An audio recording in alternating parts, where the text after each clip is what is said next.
Good morning students. Today we are starting our third chapters. It's based on the metals and non-metals. You have already heard about the non-metals and non-metals. One more portions is eclipse behind these metals or in between them, that is the metalloids. Okay. So what happened if we are going to define first of all its physical properties, and we are going to differentiate in between the metals and non-metals. From the next lecture we are working on its chemical properties. It's very important, and the last part this chapter is made up of these very important portion is known as the metallurgy. You know that is a very important part. The lots of question is coming from your metallurgical parts, but the short question is coming your physical parts. Okay, the physical introduction. So here we are going to define the metals. Generally, what is metals? You are saying the metals are those compounds. They are good conductor of heat. They are sonorous. They are ductile. They are malleable. They are good conductor of electricity also. So these are known as the metals. But guys, that is the properties of metals. I know that is a few, just not a definition, it's the properties of metals. If you are going to define the metals in a chemical way or in a chemistry terms, so the definition is totally different. So what we are saying, the metals are those substances when they dissolve in water and when they are heated at a high temperature, they losing particular electrons available in their outermost shell. तो metals क्या हैं? वो elements होंगे जिनको heat करने पे they are tendency to lose their electron. These are known as the metals, and by the losing of this electron, that's why they are good conductor of electricity. But the every metals have different tendency to lose their electron. Few elements are small, so their nucleus holding power is very high. Suppose this is a metal. This metal is biggest in their size, okay, and this one is another metal has the smallest in their size. So those metals are smallest in their size. Their nucleus holding power is very high. इनका जो nucleus positive होगा इनके इलेक्ट्रॉनों को tightly क्या करेगा, hold कर लेगा.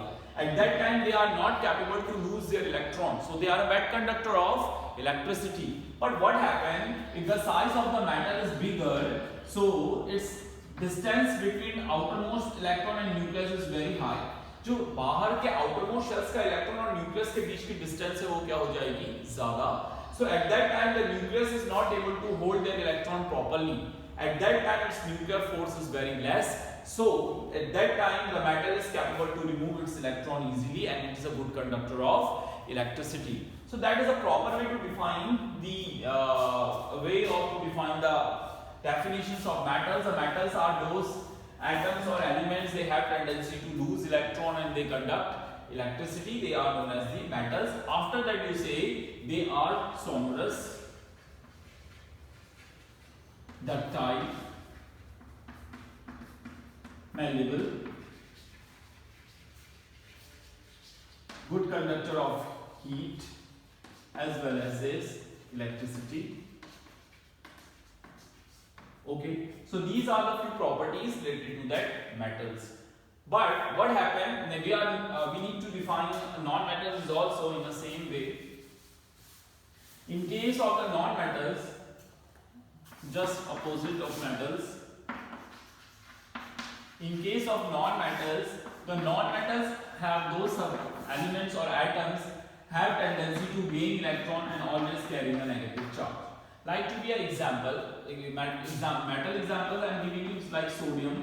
Its electronic configuration 281. So its outer shell contain one electron, so they have tendency to lose its one electron and complete its octet. So if it is losing one electron, so it carrying a one positive charge, so that is considered to be a metal. Sodium is very highly metallic in nature. Non-metals, I am giving you one example of non-metal, chlorine. So chlorine's its electronic configuration is 287, and it have tendency to complete its octet, but not by losing electron, by gaining electron. The chlorine is taking an extra electron from outside. So the chlorine containing one negative charge, this is known as the non-metal. So non-metals, they don't have tendency to lose its electron. The non-metal always have tendency to gain electron, but they are non-ductile, non-sonorous, not malleable, bad conductor of heat as well as the bad conductor of electricity. So all the non-metal is showing opposite properties of these metals. or the all metals are totally showing the opposite properties of this non-metals. So that is a proper way to define the differentiate in between the metal as well as the non-metal. The metals are those elements having tendency to lose electron and carrying a positive charge. Due to the losing of electrons, they behaving like to be a good conductor of electricity. So you says, what is the electricity? The movement of negative charge particle from one potential end to the another potential end, or one part to the another part, that is known as the flow of current. It is known as electricity. Okay, वो तब होगा जब electrons move करेंगे. But here, in case of the non-metal, the non-metals have tendency to gain electron by carrying a negative charge.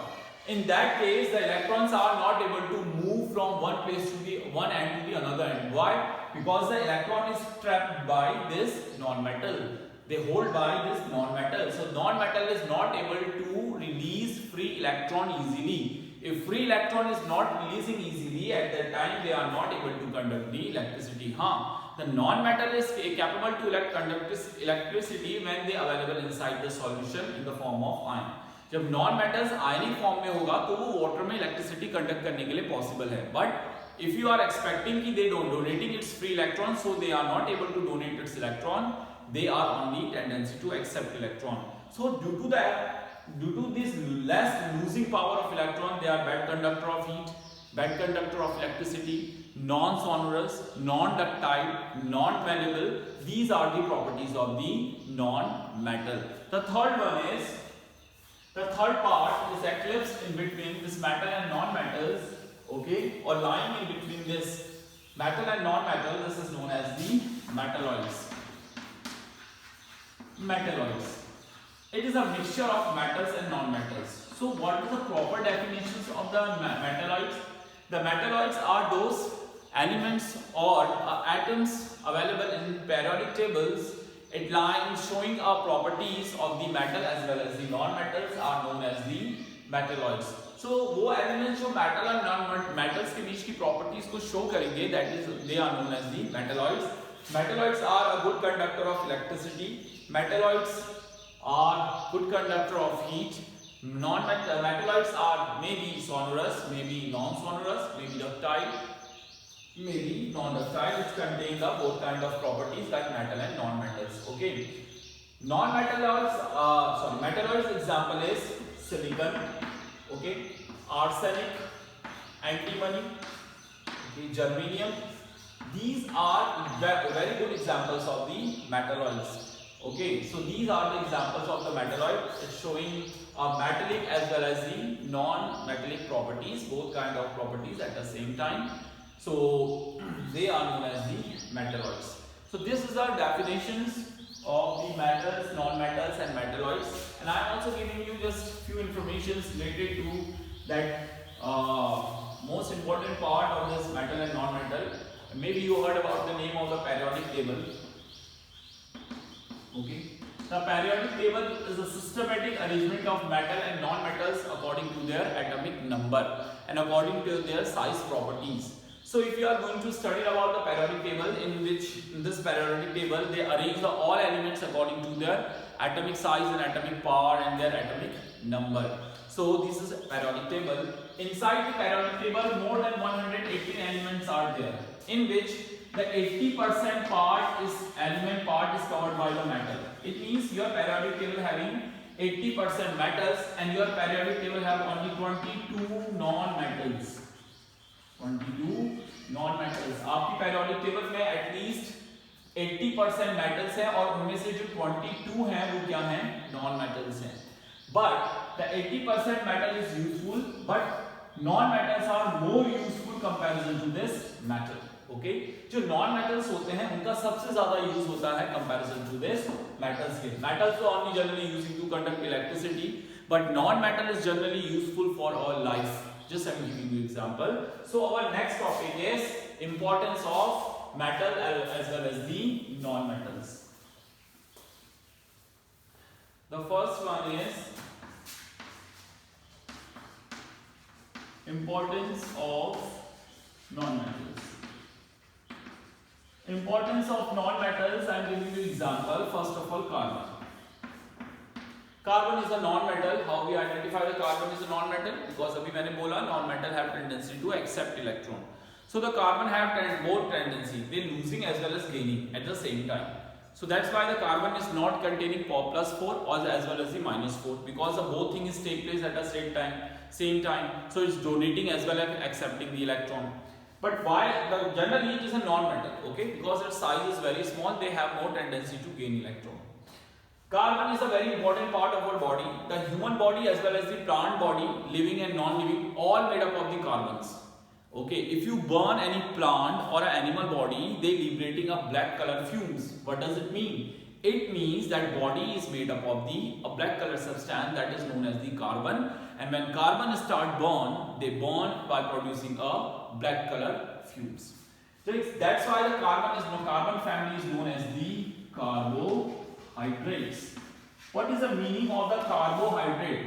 Carbo means carbon, hydrate means water.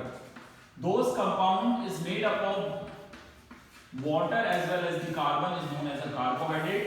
One is the most example of carbohydrate is sugar. The sugar, कभी sugar को burn करके देखिए, उससे जितना water होगा वो evaporate हो जाएगा और क्या बचेगा? एक black color का substance जिसे आप क्या कहते हैं? कार्बन. इसको generally इस formula से दिखाते हैं C6H2O का whole 6. This is carbon, this is hydrate. This one is carbon. Hydrate means water. So that is a general formula. अब देखिए क्या बना? C6, 6 2 जा 12 and O भी कितना है? 6, that is sugar. So sugar, the carbon is not helpful to make a human body and plant body. That is also a good source of energy. If we require energy, we are taking food in daily food, chapatis, rice, banana, potato. They are generally good source of the energy because they contain more amount of starch. And a starch, when you are taking a starch, the digestion of the starch takes place from your mouth and in the presence of enzyme ptyalin, and that starch is converting into sugar and sugar giving you a more amount of energy. You are taking artificial Glucon-D for energy purpose. So these are the main source of energy. So this is a carbohydrate, and carbohydrate is made up of carbon, and carbon is generally considered to be a non-metal. So see, that is the first importance. The next importance is a very important compound is here, silica. You know what is the importance of the silica? Silica is generally used to make a chips, electronic chips. Electronic chips. Your mobiles, your every electronic devices is working because due to the available of chips.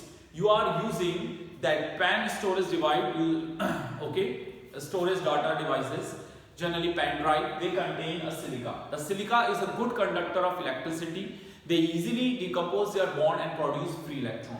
So it is generally using an electronic chips or electronic devices. So without this electronic devices, the no device is able to conduct the electricity. So this is also a non-metal. The next non-metal is available inside your body, that is a phosphorus. You know the importance of the phosphorus. The phosphorus is generally useful and helpful to make our bones. The formula of the bones is Ca3PO4 का whole twice. Here the phosphorus is a main important component. The phosphorus is useful to make our bones. The next very important non-metal is oxygen. Without oxygen you are not able to survive in any planets. So the oxygen is very useful for the respiration as well as the breathing process. The digestions of the food and breakdown of food take place inside your body in the presence of oxygens. So that's why oxygen is a non-metal and it is useful and very helpful gas for the surviving inside the end planets. Okay, so that is another one. If we are talking about some another one, so we are talking about the iodine. You know the importance of iodine. The iodine is generally useful and behaving like to be enzymes to remove the goiter disease in human being. The thyroid gland required iodine because this iodine is helpful to activate the hormones produced inside the thyroid. If we are not taking iodine in a proper amount or iodate salt, so our thyroid is just starts swelling. That disease is known as the goiter diseases. So here the lots of non-metals are here, those who are helpful for our life, like a helium. Helium is a gas. This gas is generally available in our space. The large amount of gas available in our space is helium, and inside the earth the large amount of gas is available. This is nitrogen. Nitrogen is also helpful to make protein. अगर protein नहीं form होगा तो आपकी body की growth possible नहीं है। But this is also a non metal. The helium is also a non-metal gas is considered to be, and it is useful for the different kind of advertisement. Okay, so lots of non-metal is here. They have its own importance for human purpose. We are using these all component for our daily life purpose. So these are the importance of the non-metal. Your next one is importance of metals. So, but if you are comprising the metal and non-metal, so generally, according to us, the non-metal is very useful comparison to this metal. But metal is also have its own importance. The uses of metals. The first one, sodium. Sodium is not only using for experiment inside the lab. Generally, it is also useful for the preparations of different kinds of salts. And these salts we are taking in our daily life because sodium is very important for our nervous system. Sodium potassium pump is working inside our nervous system. If the proper amount of sodium and chloride ions is not available there, so maybe you become faint. Okay. The next one is calcium. The calcium is very important for our body. So that generally vitamins is very useful for our body. Is contain a calcium. Its scientific name is calciferous. It is generally available in our bones as well as teeth also. Third one. The third one is magnesium. You know the magnesium. The magnesium is available in chlorophyll. Chlorophyll. If magnesium, due to the availability in magnesium in chlorophyll, its color is green. If the magnesium is not available inside the plant's leaf, so they are not appearing a green color. So the photosynthesis is totally depend upon the magnesium. The third one or the next one is iron. You know the iron. The iron is present inside our body. What is the name of this blood? Hemoglobin. It is made up of two words, heme and globin. Hemoglobin. So heme means iron. Globin means protein. So if our protein contain a iron, at that time the blood forming take place. So that's why the name of this blood is hemoglobin. Hemo means iron. And due to the available of this iron, your blood showing an intense red color. A kind of transition is take place inside your blood, and due to the available of iron, it's showing it carrying oxygen from your lungs to the different parts of your body and helping in a respiration process. So these are these elements is helping inside our body. I am just giving another example. Uranium 235 and uranium 238 generally using in productions of the nuclear power plant for a large amount of energy.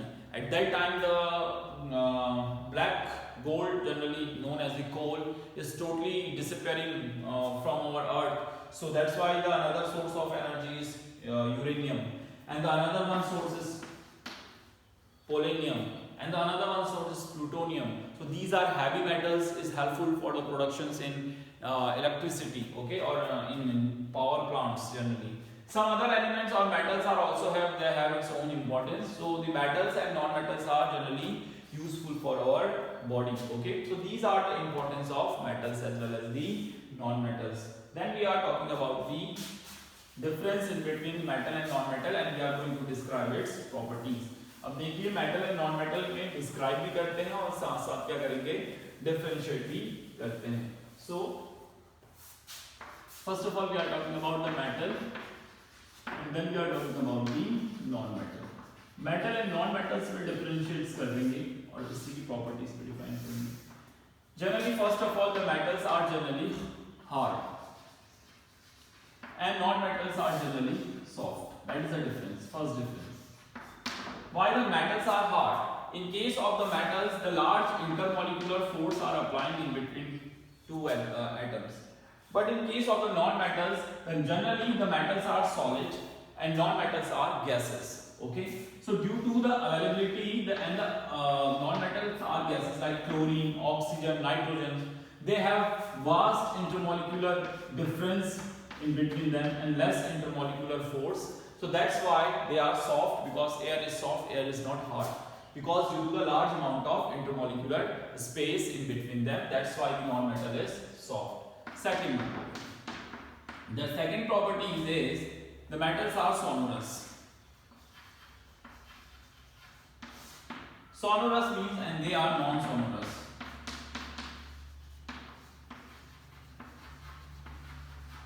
Sonorous means when we strike a metal in any hard surface, they producing a sound. So they producing a very pleasant sound. This sound producing properties is known as the sonorous.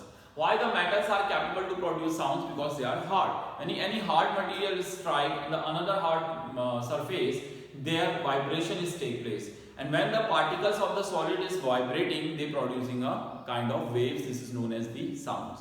But what happened? Due to the soft nature of this non-metals, they don't have any kind of hard surface. So their molecules are far apart from each other. So that's why they are not able to produce any kind of sounds. So that's why these are non-sonorous substances.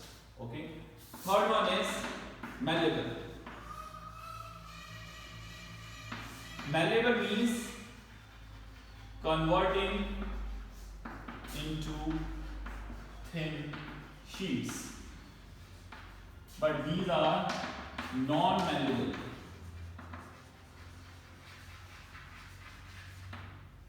What is the meaning of the malleable? The malleable is the properties of metals in which we are beating a metals with a hammer and converting into a thin sheet without breaking.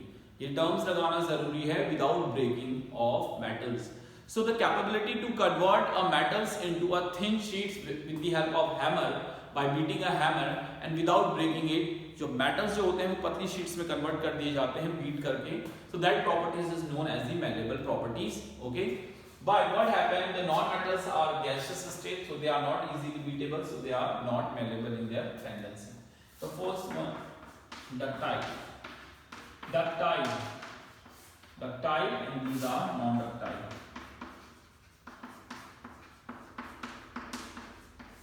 Ductile means convert into wire, convert into thin wire. The metals have flexible in nature, so we are capable to beat the metals and convert into a thin wire. That properties in which we are converting a metal into a thin wire, that properties is known as the ductile. But you know, in case of the non-metals, generally non-metals are not able to be converted into wire, because if you try to break, okay, by applying a hammer, they easily decomposable, they easily broke. Okay, so that's why they are non-ductile. Like a phosphorus, the lots of non-metals are gas, but the few non-metals are available in which state? In a solid state. But we are trying to convert into a thin sheets or a wire. They are not able to convert because they are so soft in nature. So that's why they are non-ductile. So these are the few properties in which we are able to differentiate in between the metal as well as the non-metals. Okay. So on the behalf of this, we are saying the metal is totally different comparison to this non-metals. The next thing is, the next properties is the metals are good conductor of electricity. Metals conductivity. Metals conductivity, they are good conductor of electricity as well as heat. So today we are working on heat. First of all, what we are doing, we are taking a stand. With the help of the stand, we are clip a wire, a metal wire. Suppose that wire is made up of the copper. And we are taking a nail, iron nail, and fix iron nail at the another end of this copper wire with the help of wax. यहाँ पे हमने क्या करा, एक iron nail को fix कर दिया, किसकी help से? Wax की help से. Okay? And you know the wax, when they come to the contact with heat, they easily melt. Then what happened? In the another end, we are taking a Bunsen burner. That is a Bunsen burner. Bunsen burner. And we are applying a heat from the another side. अब हम क्या करेंगे? यहाँ से इसको heat करना start करते हैं. You know the metal is a good conductor of heat. When we are applying a heat from the another side, the metals become hot. And easily they transfer their heat from one end to the another end. तो क्या होगा, जैसे आप इसको heat करना start करेंगे, heat क्या होगी, एक एंड से दूसरे एंड की तरफ को क्या होगी, ट्रांसफर होगी. After 20 and 30 minutes, what happened? the wax start melting. जो ये wax होगा ये क्या start करेगा, melt होना start करेगा, and the total wax surface is just totally melt. At that time the iron nails fall down. It means when we started heating in the one end, and that heat is easily transferred from the one end to the another end through this molecule, it means this wire is a good conductor of electricity who's made up of the copper. You also perform the same experiment with the another wire, aluminium, as well as the gold, as well as the another elements. So if you are performing that experiments, so these experiments have given one conclusion, is that if you are trying to heat any metallic substances, they are capable to conduct the heat from one end to the another end, and we are able to heat any metallic substance in a few minutes because they have tendency to conduct the heat. And after some time this iron nail is totally falling down due to this melting of this wax. जो wax होगा वो totally melt होगा और iron nail क्या हो जाएगी, fall down हो जाएगी. That experiment is proven that the metal is a good conductor of heat. Okay, so that is another properties of metals. But in case of non-metals, the non-metals are a bad conductor of heat. Why? Because they have lot of energy, molecular gap in between them. In case of metals, in metals the molecules are so close to each other and tightly packed, so they are able to transfer their energy one molecule to the another molecule very easily. It is a better communications or heat transformation. But what happens in case of the non-metals? In case of the non-metals, the two molecules have vast gap in between them. So the molecule is not able to transfer their energy easily. So that's why the non-metals are a bad conductor of electricity or heat. So here everything is depend upon the arrangement of the atoms as well as the molecule. Okay, so guys, that's all for the day. In next day we are working on this conductivity of electricity as well as the chemical properties of metal as well as the non-metal. Please read out all these things with the help of your refresher and the other books also. Thank you.